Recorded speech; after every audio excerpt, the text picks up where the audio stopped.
ശ്രീ ജയചന്ദ്രൻ, ഇന്നത്തെ ഈ നയപ്രഖ്യാപനം ഞാൻ തുടക്കത്തിൽ സൂചിപ്പിച്ചതുപോലെ രണ്ടാം പിണറായി സർക്കാരിൻ്റെ അവസാന ലാപ്പിലേക്ക് പോവുകയാണ്. ഇനി അവശേഷിക്കുന്ന 1.5 വർഷക്കാലം എന്നുള്ളത് ഏറ്റെടുത്ത കാര്യങ്ങൾ പൂർത്തീകരിക്കേണ്ട സാഹചര്യമാണ്. സാമൂഹ്യക്ഷേമ പദ്ധതികളും പെൻഷനടക്കമുള്ള കാര്യങ്ങൾ അങ്ങനെ കൊടുത്ത് പൂർണ്ണമായും മറ്റു പ്രശ്നങ്ങളില്ലാത്ത വിധം അത് ഈ സർക്കാരിൻ്റെ കാലയളവ് പൂർത്തിയാകും വരെ മുന്നോട്ട് പോകേണ്ട സമയമാണ്.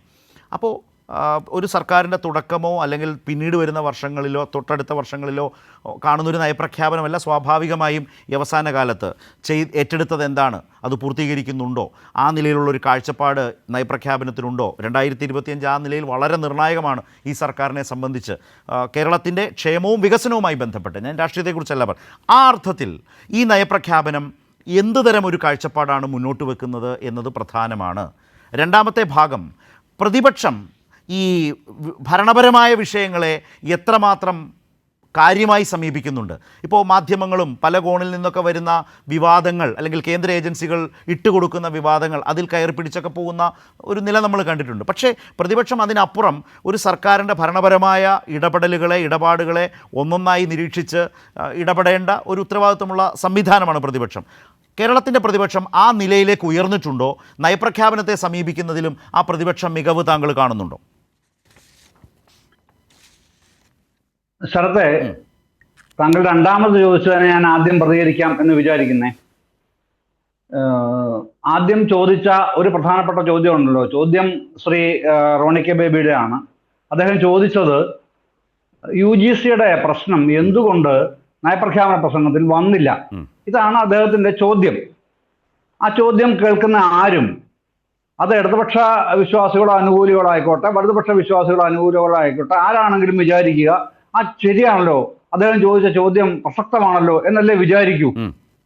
പക്ഷെ എന്താണ്, ഇന്നലെ മുഖ്യമന്ത്രി വ്യക്തമായ മറുപടി പറഞ്ഞു, അത് വേറൊരു വിഷയം. പക്ഷേ ഇത് നയപ്രഖ്യാപന പ്രസംഗമാണല്ലോ.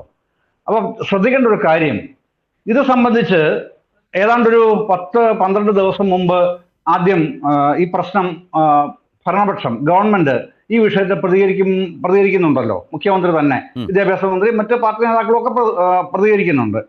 എന്നാൽ തൊട്ട് പിന്നാലെ പ്രതിപക്ഷ നേതാവ് പ്രതികരിക്കുന്നുണ്ട് ഇതേ വിഷയത്തിൽ. പ്രതിപക്ഷ നേതാവ് എങ്ങനെയാണ് പ്രതികരിച്ചതെന്നുള്ളത് നമ്മളെക്കാളും കൂടുതൽ ശ്രദ്ധിക്കുക സ്വാഭാവികമായും പ്രൊഫസർ റോണി കെ ബേബി ആയിരിക്കുമല്ലോ. എങ്കിലും ഞാൻ പറയുകയാണ്, അദ്ദേഹം പ്രതികരിച്ചത് നിയമസഭ കൂടാൻ പോവുകയാണല്ലോ, അതുകൊണ്ട് നിയമസഭ ഇക്കാര്യത്തിൽ ഏകകണ്ഠമായി പ്രമേയം പാസാക്കി കേന്ദ്രത്തിന് അയക്കണം എന്നാണ് പ്രതിപക്ഷ നേതാവ് പരസ്യമായി മാധ്യമങ്ങൾ വഴി ആവശ്യപ്പെട്ടത്. ഓർക്കുന്നില്ലേ ശ്രീ റോണി കെ ബേബി? നമ്മളെല്ലാവരും അത് കാണുകയും കേൾക്കുകയും ചെയ്തതല്ലേ? അതാണെന്നേ ഗവൺമെന്റ് നിലപാട്. അങ്ങനെ നിലപാടിൽ നിൽക്കുന്ന ഗവൺമെന്റ് നയപ്രഖ്യാപന പ്രസംഗത്തിൽ ഉൾപ്പെടുത്തിയാൽ നിങ്ങൾ എന്താണ് പറയാൻ പോവുക? ഞങ്ങൾക്ക് ഇത് സംബന്ധിച്ച് ഞങ്ങളുടെ കുറെ ഡീറ്റെയിൽസും കൂടെ ഉണ്ട്. അതുകൂടെ പരിഗണിക്കാൻ തയ്യാറാവാതെ ഗവർണറെ കൊണ്ട് ഇത് പറയിപ്പിച്ചത് രാഷ്ട്രീയ നേട്ടത്തിന് വേണ്ടിയാണ് എന്നാണല്ലോ നിങ്ങൾ അടുത്ത വായ്ക്ക് പറയുക. അടുത്ത മൊഴി അതായിരിക്കുമല്ലോ. അതറിയാത്ത ആൾക്കാർ ആരും കേരളത്തിൽ ഇല്ലല്ലോ. ഇതിപ്പോ നിയമസഭയിൽ തന്നെ ഗവൺമെന്റ് ഇക്കാര്യത്തിൽ ഏകാന്തമായ പ്രമേയം കൊണ്ടുവരാൻ തീരുമാനിച്ചിരിക്കുകയാണ്. ഇക്കാര്യത്തിൽ അത് തന്നെയാണ് ഇത് നയപ്രഖ്യാപന പ്രസംഗത്തിൽ വരാതിരുന്നതിന്റെ ഏക കാരണം.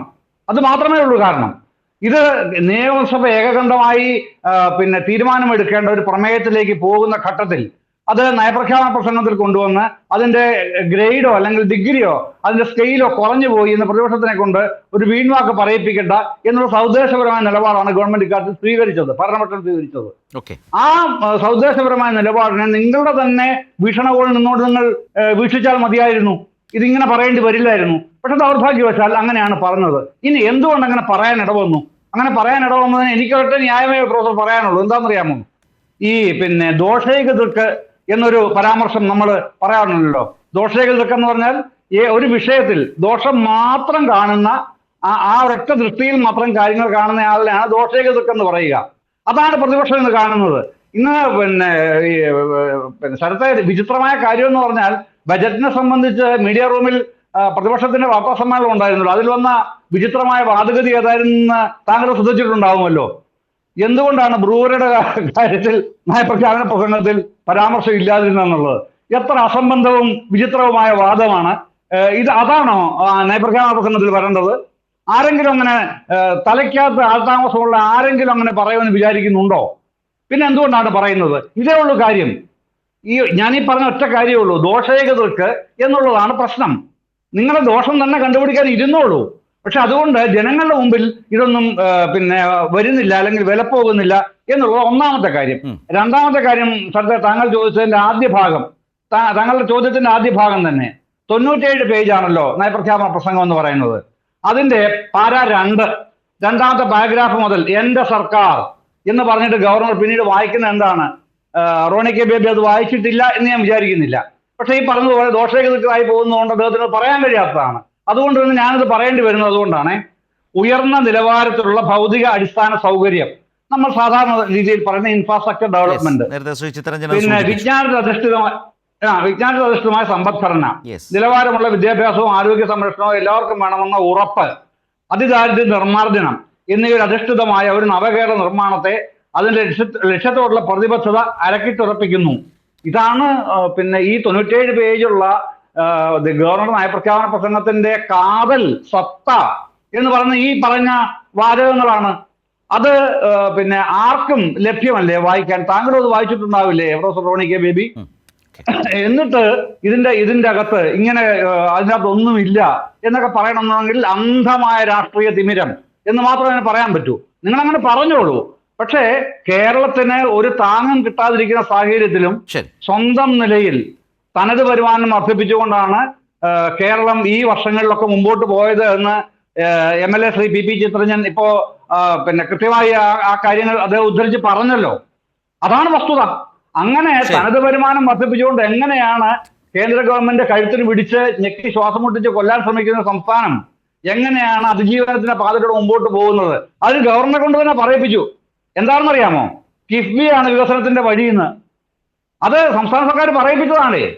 കിഫ്ബി വികസനത്തിന്റെ വഴിയാകാൻ സമ്മതിക്കില്ല എന്നാണ് കേന്ദ്രത്തിന്റെ നിലപാട്.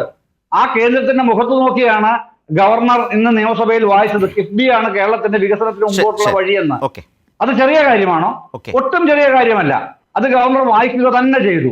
ഇനി തുടർന്നുള്ള നന്ദിപ്രമേയ ചർച്ച അടുത്ത 3 ദിവസങ്ങളായിട്ട് വരുന്നുണ്ടല്ലോ, അടുത്ത ആഴ്ചയിൽ. അവിടെ നിങ്ങളും ചർച്ച ചെയ്യും, ഭരണപക്ഷവും ചർച്ച ചെയ്യും. അപ്പൊ ഇത് കൂടുതൽ വ്യക്തതയോടെ വരുമല്ലോ. ഈ പറഞ്ഞ പിന്നെ UGC റെഗുലേഷന്റെ കാര്യത്തിൽ ഏകണ്ഠമായ പ്രമേയവും കൊണ്ടുവരുന്നതിനെ കുറിച്ച് ചർച്ച നടക്കുകയും ചെയ്യും. നേരത്തെ ശ്രീ ജയചന്ദ്രൻ അത് സൂചിപ്പിക്കുകയും ചെയ്തു.